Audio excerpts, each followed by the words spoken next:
Thank you for joining us for episode 7 of our Big Brothers Big Sisters podcast. I'm your hostess, Jen Yonda. This is part of our podcast series this year to celebrate our 25th anniversary in Northwest Arkansas. Joining me today are 3 special guests, all former Big Brothers and current board members. Gentlemen, thanks for joining us. All right, let's thanks for having us. Yeah, absolutely. Thank you very much. Let's introduce our guests. We've got Jeff Smith. Hello. Current board president. And Jeff, you've been a Big Brother twice. And correct. Mentioned you mentored from 2004 to 2019. Yes. Just graduated so last 2, year. both of them have graduated out of the program. Yes. All right, we've got David Erstein, current board member, and you were Big Brother to Dakota from 2005 to 2010. Yes. And then AJ Sims, former Big Brother. You mentored in college, right? Yep, Big Brother to Therese from the time he was 13 to when he graduated out of the program as well. And you're also a current board member right now. So, guys, why Big Brothers? What's inspired you to volunteer? AJ? It's sort of two-part. There's one back in college and now 2 with the board. As I think through back in college, there's people that have impacted my life, and then thinking about the mission organization is really, helping littles move forward and everything. And I just felt like it was the right thing for me. And obviously I was in college too, and so I probably had a little bit more time as well. So going through the rigorous process of getting into the right little and getting into the right match was really beneficial. And then Therese and I hit it off, and we stayed in contact for a long time. And then as I think about the board again, mentoring has been important to me, and so I thought that moving to a more professional manner and being involved with the board is a great organization. So it was a natural fit for me. Perfect. David, what inspired you to volunteer? So I had graduated college, was living here in Fayetteville and participating in the Fayetteville Chamber of Commerce's Leadership Fayetteville program, and so I was in my mid-20s at the time. The executive director of Big Brothers Big Sisters came and spoke on Philanthropy Day to our group, and was just sitting there thinking, hey, here I am in my mid-20s. To AJ's point, I had more time on my hands then, and this would be a great organization to get involved with.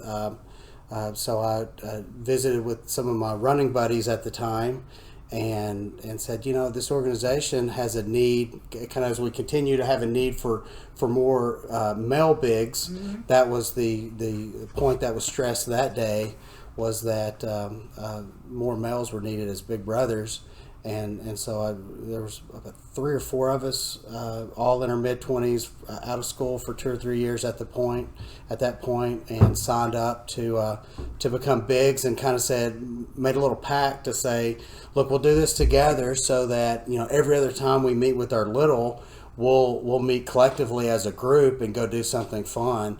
So it became really fun from that aspect, because it was competitive. So we would have a littles versus bigs night, or me and my little versus you and your little, and became also an opportunity for the littles to kind of network outside of their hometowns or their schools. And so they, I think, enjoyed meeting kids from another town or another school.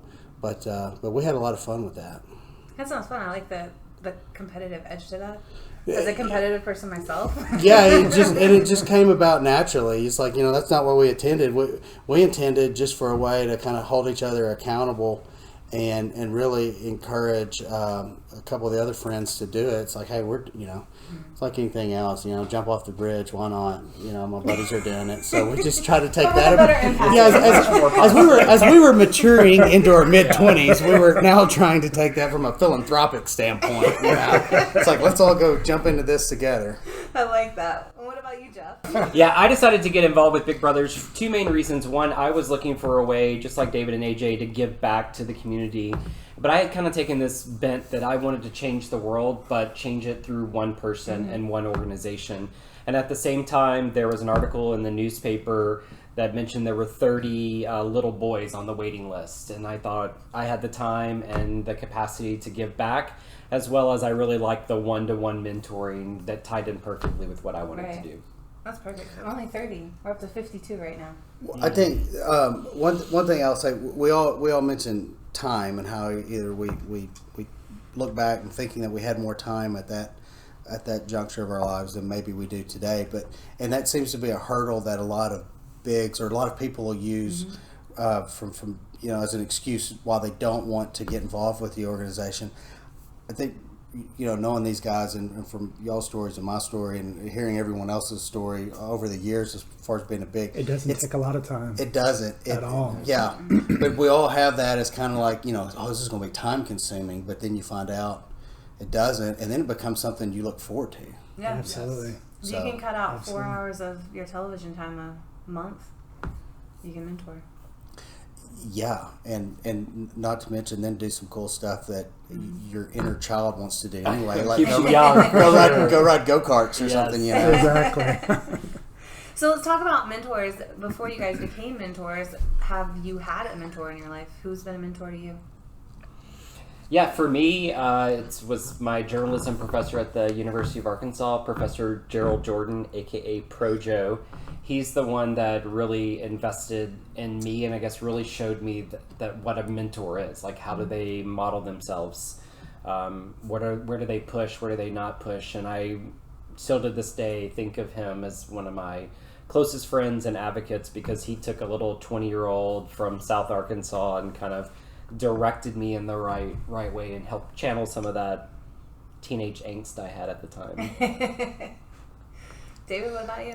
Yes, both professionally and personally. I think from a personal standpoint, probably had more impact on what I'm doing with Big Brothers Big Sisters. But my stepdad and then my grandfather, both were always really good about doing things for others. So it wasn't all just self-consuming. So I saw that. Not only saw that, but experienced that growing up as a child. I'd almost give it to more recent example, professional example. When I first started at my current job, there was somebody that came by and we just struck up a conversation. And he said, hey, let's get some time on my calendar. And, over the course of the next year and a half, he really started to invest in me and started to, push my thinking and say, you should set this type of goal to get here and do this, right? And so he really pushed me to think more of that I could be more myself than I ever thought I really could be. And so I just use that recent example because it's really relevant, and I think it's relevant to Big Brothers Big Sisters because those are a lot of the conversations that I had with Therese, thinking getting him outside of his mindset and pushing him that don't be an idiot. You can be better. Right, so, you can be better, you can do better. Yeah. But I think along what AJ was saying, sitting there thinking, even at probably where we're all at professionally or age or personally, however you want to look at it, we probably still seek out mentors. Absolutely. So that's something that you just never lose at least a desire for, is having someone to help you along the way at any stage of life. Yeah. What has led to your long-term commitment to Big Brothers Big Sisters? One, I think it's an organization you can see you can see results. So that is always a positive thing. Plus, you can see the impact it has not only on the littles but the bigs. So that's been cool to see. And it's just been a great working board, and we've evolved quite a bit over the last 10 years. Where 10 years ago we were definitely more concentrated on the south end of the market as far as Northwest Arkansas goes. We were really more of a grassroots organization that at that point was only 25 years in the making for here in Northwest Arkansas, and now we've gone through the transition of not only being more inclusive of Benton County, but Siloam Springs, and brought on a lot of corporate partners. So that was really exciting to watch the transition through the executive director roles or people that we've had in those roles over the last few years. And, the organization, everyone on the staff makes it an easy organization to serve for, or serve on. So, yeah. you guys do the heavy lifting from a board member Yes. standpoint. We just have to show up and come up with a few ideas and try to execute and implement those and go on. So, All right, Jeff, let's go back to mentoring. Talk about your experience as a big brother. You have had 2 littles. Yes. Okay, so first was Austin. I had him going all the way back to like 05, from the time he was 9 until he graduated out of the program at 18. He came from I'd say a tough home life, and it was a real good learning opportunity for me on just dealing with the socioeconomic status I wasn't used to also know for probably 2 solid years I was the one constant in his life, and he'd often remind me of that as parents, siblings got either removed from the home by the government or they left on their own accord. And you just realize how much mentoring and just being there, just physically being there, he knew that he could rely on me and he could call me and we could hang out whenever he needed, just to have someone there that who truly cared about him. We've been talking about that a lot in the office, that a lot of times our teenagers, when they hit 15, 16 years old, suddenly their friends are their most important sphere. And so they don't want to hang out with their mentor anymore. What did you say? They double book their mentor with their friends. For sure, yeah. And so a lot of times we look at, okay, do we close this match? And our executive director always pushes, let's keep it open, because at 16, it's not a matter of if it's going to happen, but when something's going to go wrong in their life, and they're going to need that person who's been their constant. And so you were his constant. Yes. And then Drew's constant.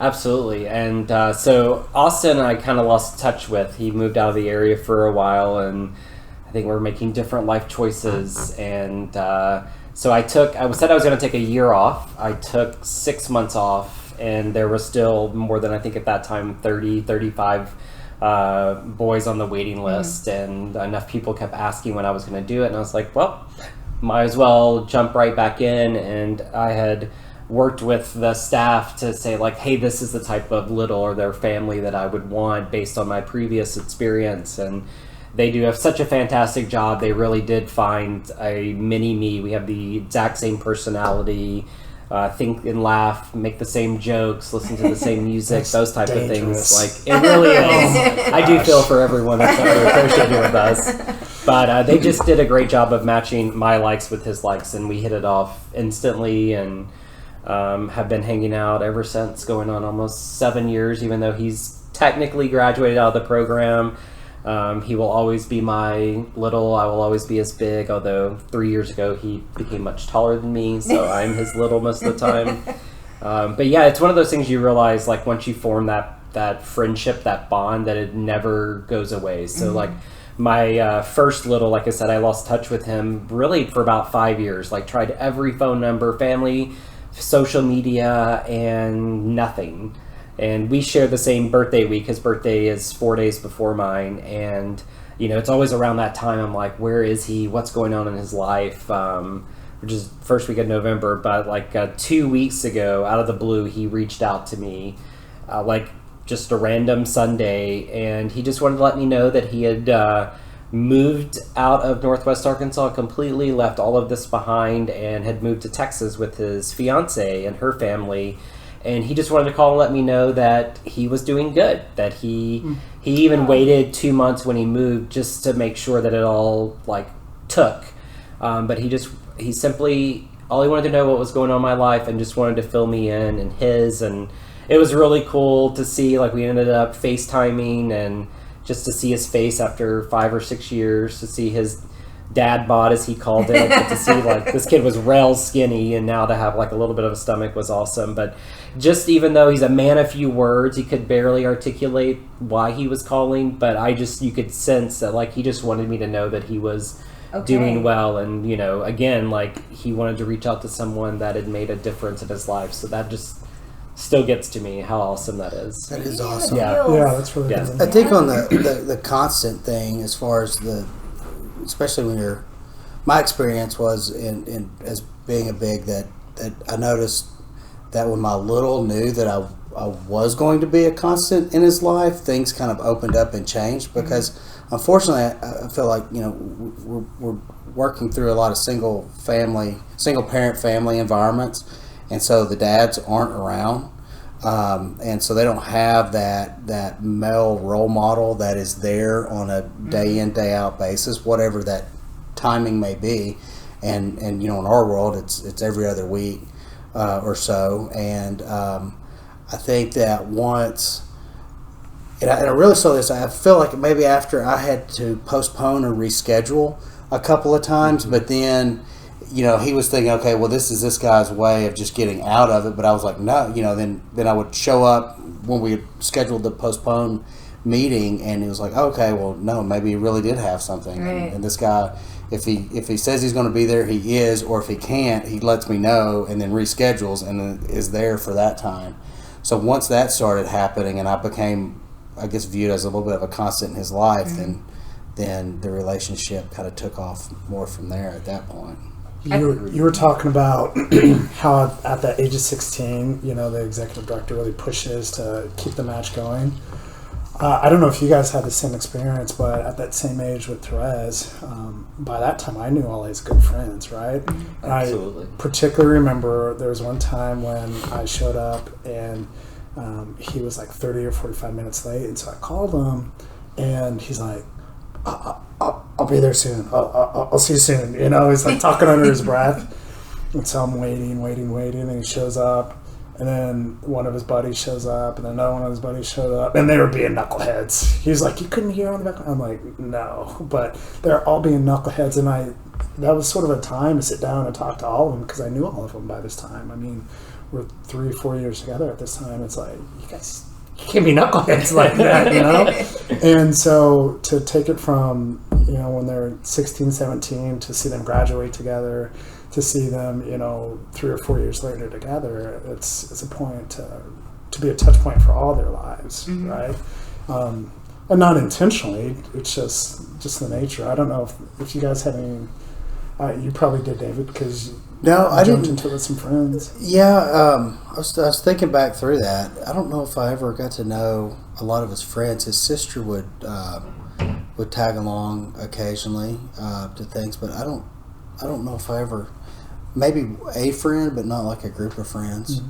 But we also had created that kind of environment where we were going as a big as a group, as a group, kind of doing things differently. But I definitely did, and part of it was I just wanted to know, like, you kept talking about person X. I'm like, I've got to meet this person to see if they're actually a good influence. And I also wanted to see both of them in their own, I call it their natural habitat. Like, how are they really as people? Are they putting it on for me? So you learn quickly, like, no, they're being real with you, and they've got good friends. So it always makes me feel good. But And David, you kind of talked about almost like an aha moment when Dakota knew you were going to be a constant, that you were making a difference. Did you guys have that moment where it suddenly hit you, like, what I'm doing is making a difference? Absolutely. For me, it was probably about a year in. I remember driving my first little Austin home, and he just got real quiet, and I could tell he was wanting to ask me something. So I was like, hey man, what's up? Like, I can tell you're thinking about something. He's like, well, how long are we matched in this program? And he's like 14 at the time. I was like, well, when you graduate from high school, or when you turn 18, that's when you'll officially graduate out of the program. He's like, okay, well, so what happens after that? Because I want you to be my little forever, or my big forever. And I was just like, oh my gosh. Like, then you're making a difference, and that's why you're doing it. Because I don't think to that point I felt like, am I really reaching this kid? Am I really making a true difference? We're having fun. He's telling me stuff. I'm helping him navigate, puberty. But am I really, truly making a difference? And that night solidified why I'm involved in Big Brothers Big Sisters. Any aha moments for you, AJ?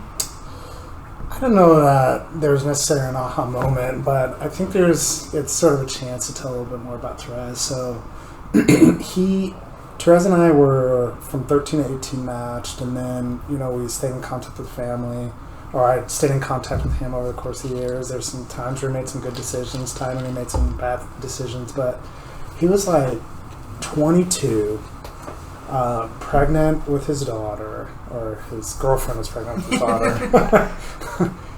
He was not an anomaly. And there was like this point where, like, he didn't have a job, he wasn't doing anything, and it's kind of like, all right, let's sit down, let's talk, Therese, because 1, you need a job. 2, you've got this family that's coming soon, and helping him really think through that what he was doing wasn't really gonna, work long term, right? Mm-hmm. And so, maybe not an aha moment, but just a moment where, every once in a while, either talking to his mom or talking to him or talking to his little brother or whatever, it's like, let's bring this back to a circle, back to Therese, who, we first had that connection, and say, you have a responsibility as an older brother to your younger brother. You're going to have a responsibility soon to your daughter. You're going to have a responsibility just to continue moving forward in life, because you just can't sit and be a bum. So, not necessarily an aha moment, but moments where you realize that it's not just until they graduate. It's really when you really build that relationship, it continues. It continues on. Which is great perspective to be able to share, because a lot of kids don't have anyone in their lives that can share that, and so therefore they only assume that all successful people, or people that they think are successful, have never had any hardships in their life to overcome. And the reality is, as we all know, there's most people have overcome, a lot in their lives to get to the point that they're at today. So it's awesome that you were able to kind of share that and say, look, I mean, you being born as the big brother, it's not fair, but you're an influence on the little brother's life, whether you like it or not. Exactly. So when we match people, we say we want you to commit to a 1-year relationship. How come all of you went more than a year? Stubborn. I didn't look at it as just a year thing. Same. Yeah. I think a lot of people, once they hit that year, it's become that relationship, it's become that routine that there's not talk of stopping. As a guy, I guess you're just hitting your groove at a year, because the first few meetings as a big were just, it was not much chit chat going on, not much doing anything. Yeah, because and you're still trying to get to that, to being the constant. So at that point, they're thinking, okay, well, this is just something you're around for a few times and then I'll never see you again. But by the year mark, you're hitting your stride. So just keep going. Yeah, it was becoming a lot more fun at that point. All right, let's move away from talking about mentoring to talking about serving on the board. Let's talk about the health of Big Brothers Big Sisters Northwest Arkansas. President Jeff Smith, how is the organization faring? Pretty sure you had your name on that. You want to talk about the future? I'll talk about where we are today. Yeah, tell us where we are today. There we go. All right. So let's talk about a little bit about where we came from and sort of where we're going, right? I've been on the board. This is my 6th year, and we were maintaining, and then we sort of hit hard times, right? And then we got to a point where we're really growing, right? And I forget what it's called, Jen, but we were the Gold organization. Yeah, Gold Star. Gold Star organization. There we go. Which is just an example of the quality of the staff and the quality of the program. And so Gold Star organization, which means we're making great matches and we're serving our constituents very well, right? And then on top of that, the organization's a lot healthier now today, to where now we've got a Siloam Springs location. So we're not just in Fayetteville, we're not just in the Bentonville area, we're in Siloam Springs, and we're looking at other ways that we can expand this mentoring relationship in this model across Arkansas, right? So a lot healthier organization, and we definitely have a vision for the future, and I think that the board, and Jeff, you speak to this, but I think that the board is really geared around that and moving us forward. Yes.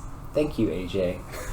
Yeah, I'd say there's probably 3 areas we're really focused on as a board as we look to 2020 and beyond. One is really diversifying.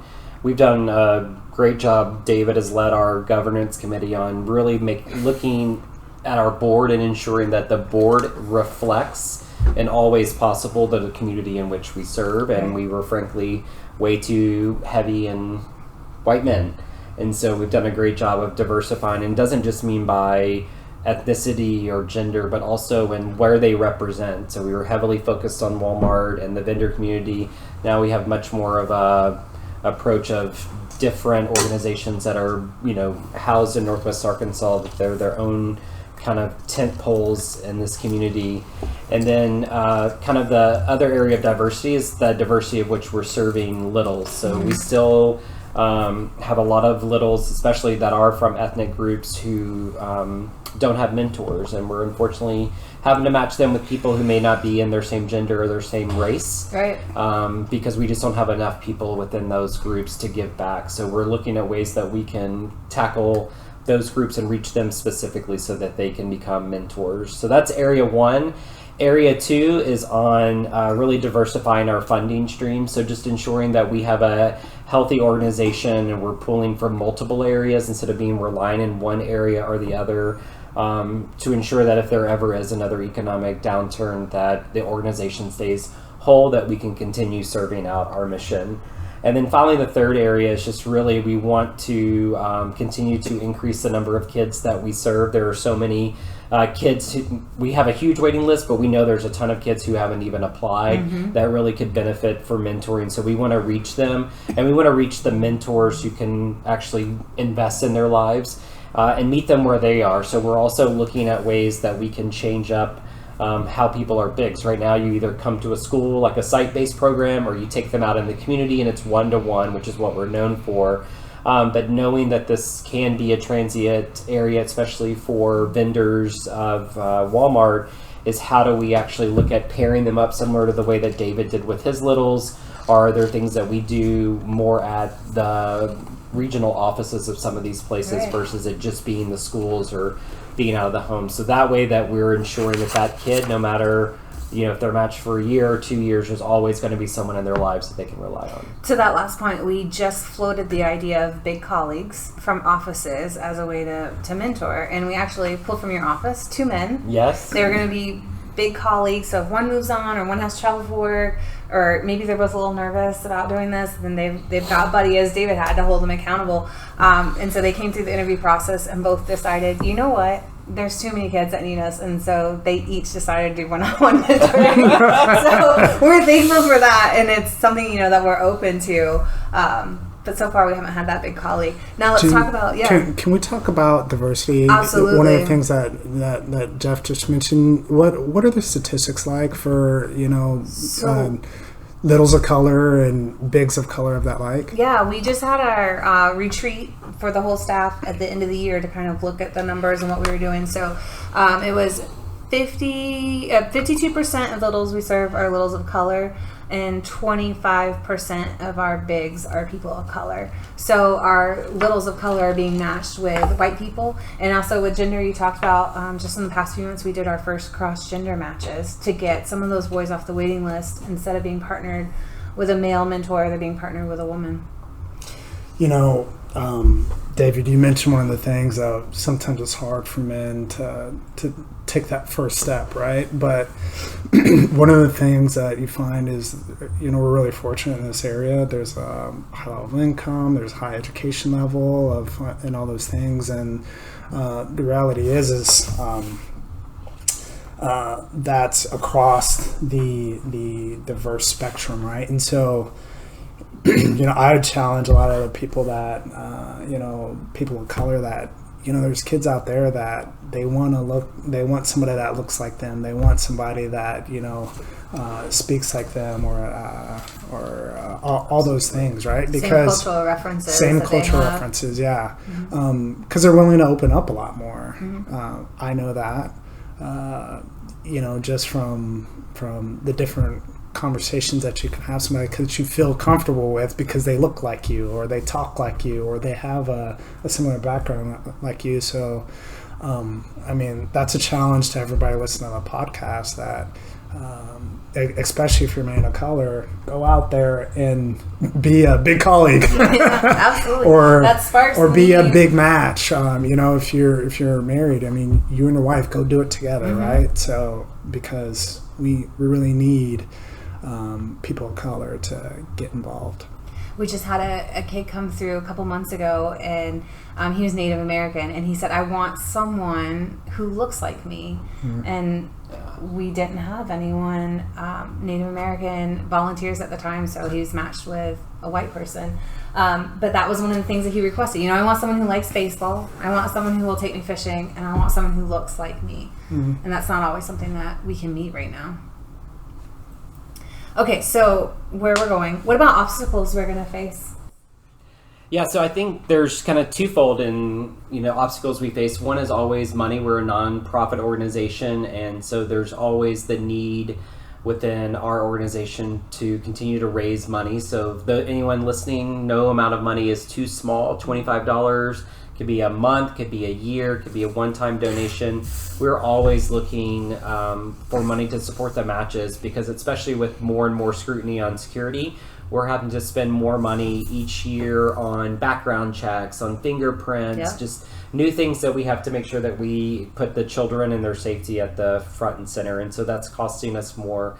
And then we're also just cognizant of the growth. As I mentioned before, there's a number of kids who are already on the waiting list, as well as we know this area could really use probably more than 100 kids who should probably be on that waiting list.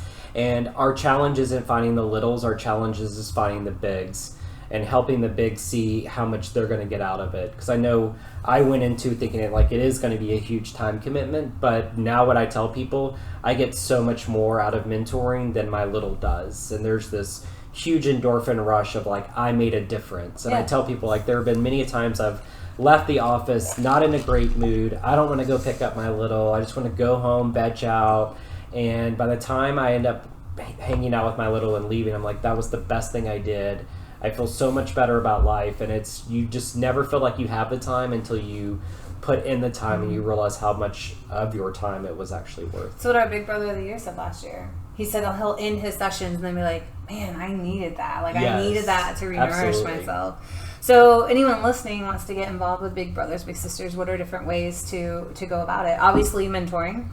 I think there's a number of ways. One, you can obviously be a mentor. You can also be a donator. We have tons of people who choose this is the way that they're going to support the organization is through financially. We have a number of committees that support the organization where you don't have to be a board member. And then I think that another area is just coming to our activities and our events that we put on throughout the year.